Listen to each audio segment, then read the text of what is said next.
Me, to be very honest, that is not learning at all. Learning is far, as they say, from yesterday to today and from today to tomorrow.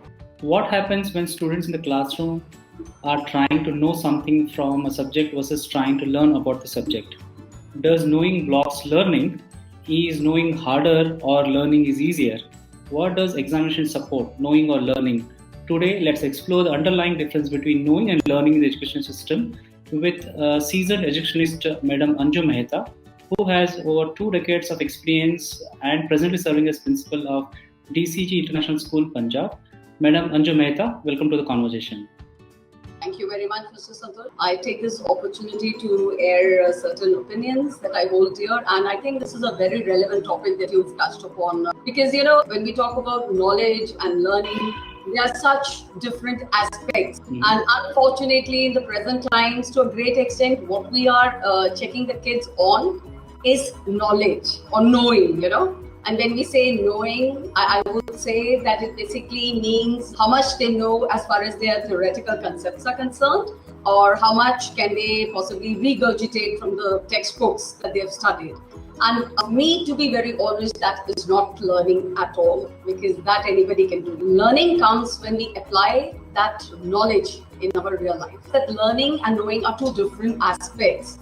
Unfortunately, in the system that we have been facing since last so many years, it was more of knowledge based. And we keep hearing about this maxim called knowledge is power. I certainly would want that to be kind of like re-modified and say learning is power. This was very beautifully highlighted in the movies also, like Three Idiots and Tare Zameen Par. We need to understand that learning is a dynamic process.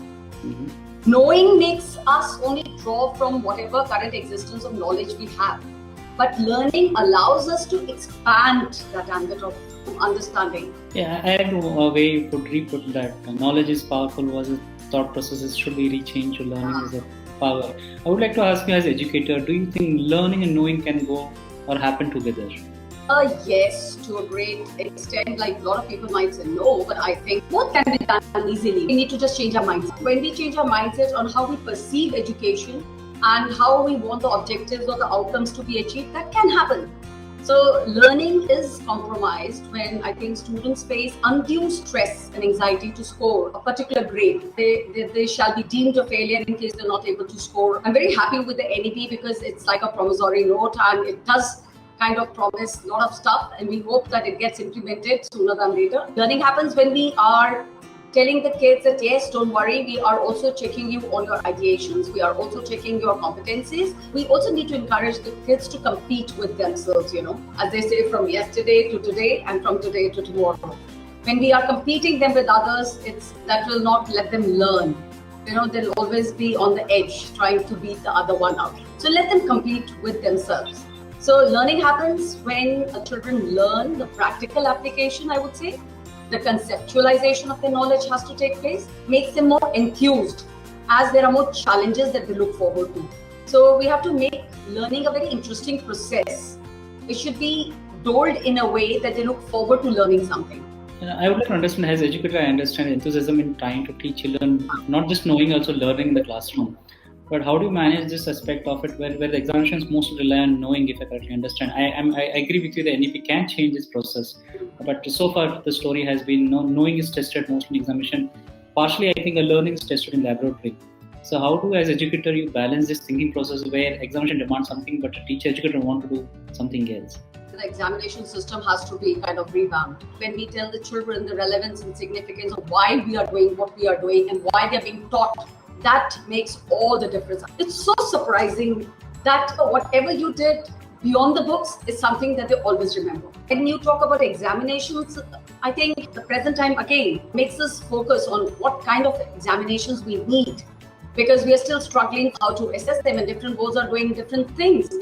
Again, we are not sure whether that would bring the true potential of the kids to the fore. As an educator, I would like to understand. So are these some of the frameworks you use in the class helping children to move from knowing to learning? Oh yes, absolutely. I think since last 18-19 months, I can say for myself that my team has been working a lot on brainstorming sessions whereby they find ways, they all sit together and discuss how each one of them can bring a topic that is relevant to all the subjects, and how they can kind of integrate the other subject into their learning. Not only make them go beyond the books, but can also help the other subjects understanding also. Okay, wonderful. As I understand now, knowing holds the current sphere of knowledge, whereas learning seeks to expand the sphere with new data and possibilities. Absolutely, absolutely. I personally meet so many candidates who come for jobs. Sometimes it breaks my heart when I see how they are qualified into being whatever degrees that they have. And somebody who says that I'm a postgraduate in English. Now, if the person cannot even speak one word of English or one sentence that is correctly framed, it speaks volumes about the kind of education we are giving. And likewise, if we have candidates who are here for science, for teaching of science, and they do not have the science temper themselves, and they are just resorting to the bookish knowledge that might be so outdated that they do not know what's happening in the present times. What kind of learning is that? So learning, I feel, is something that should be catalyzed by the teachers themselves. You love a teacher for.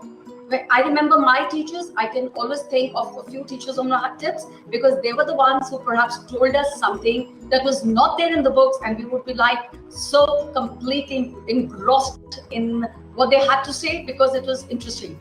That is why I personally feel the role of teachers is very important. So the teachers, like true nurturers, they have to scaffold the learning every now and then. The art of learning, they say, is the art of attention and observation. So what the children see, they will emulate.